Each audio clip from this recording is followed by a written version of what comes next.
काही दिवसांपासून छत्रपती संभाजीनगरचे माजी पालकमंत्री अब्दुल सत्तार आणि आजी पालकमंत्री संजय शिरसाट यांच्यातील शीतयुद्ध पाहायला मिळते।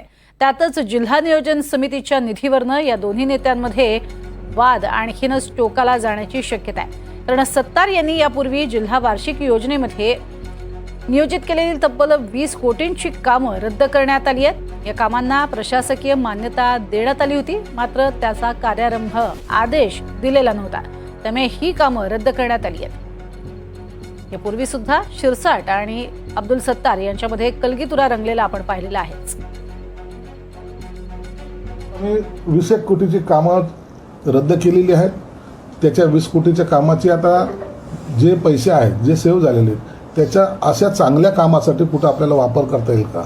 आता आम्ही मेडिकलला सुद्धा 4 पॉइंट म्हणजे जवळपास 5 कोटी रुपये मेडिसिन खरेदी करायला दिलेले आहेत।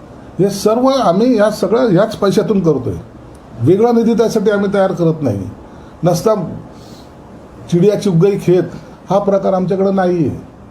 आम्ही वस्तुस्थिती आणि वैयक्तिक चांगली कामं यामध्ये कुणालाही कुठेही पर्सेंटेजचा विषय सुद्धा येणार नाही याची आम्ही काळजी घेतो।